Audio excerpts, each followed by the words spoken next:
स्वागत है मित्रों आपका अपने इस चैनल पर। आज मैं फिर उपस्थित हुआ हूँ माँ दुर्गा की एक सत्य घटना को लेकर। तो मित्रों, वाकया है वाराणसी का। वाराणसी के एक बहुत पहुँचे हुए साधक थे, नाम था सुदर्शन जी। ये माता दुर्गा के परम भक्त थे। एक बार की बात है, सुबह सुबह ब्रह्म मुहूर्त का समय था। वे गंगा नदी में कमर तक डूबकर देवी दुर्गा का जाप कर रहे थे। उसी समय एक बाहुबली का काफिला निकला जा रहा था।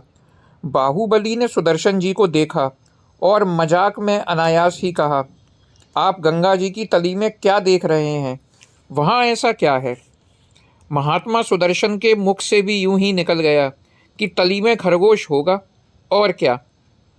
वह बाहुबली श्रद्धावश महाराज जी को कुछ दक्षिणा देना चाहते थे, पर उनकी यह उल्टी बात सुनकर वह क्रोध में आ गए और बोले, गंगा जी की तली में जाल डालो। अगर 3 बार जाल डालने पर भी कुछ ना निकला तो महात्मा को इसकी ऐंठ का कुछ ना कुछ फल जरूर चुकाना पड़ेगा, और अगर खरगोश निकल आया तो धन से महाराज का घर भर देना।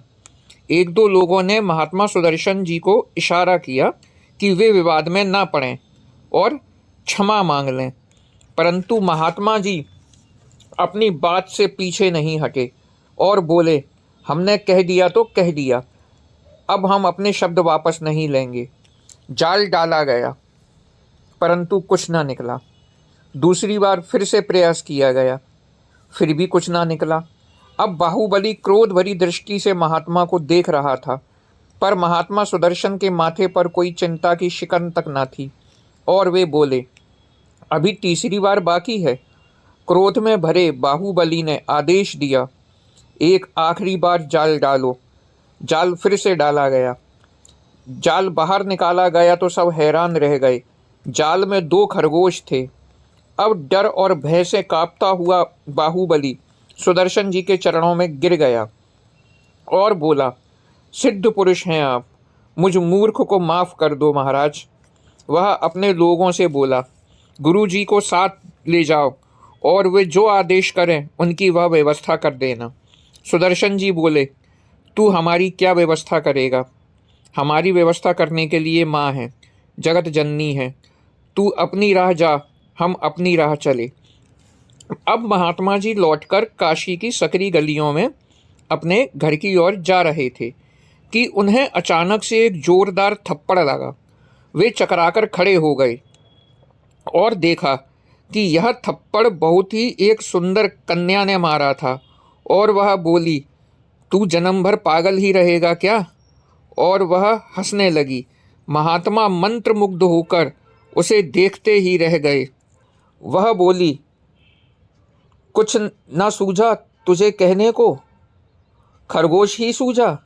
देख, चुनार के जंगलों की कांटेदार झाड़ियों में खरगोश देखते देखते मेरी चुनरी फट गई, और खरगोश पकड़ने में कांटों से भरी मेरी हथेलियों से खून निकल रहा है। उस किशोरी ने अपनी दोनों खून से सनी हथेलियां उनके आगे करके उन्हें दिखाई। तभी सुदर्शन जी की आंखों से आंसुओं की धार बह निकली। वे बोले, क्षमा कर दो माँ, अपने इस मूर्ख नालायक उजड्ड पुत्र को क्षमा कर दो। और वे माँ भगवती के चरणों में गिर पड़े। मित्रों, यह सत्य घटना सुनकर आपको कैसा लगा, कमेंट करके ज़रूर बताइएगा। और ऐसी ही घटनाओं के बारे में जानने के लिए इस चैनल को सब्सक्राइब करिए, जिससे समय पर आप तक यह सत्य कथाएं पहुंच सकें।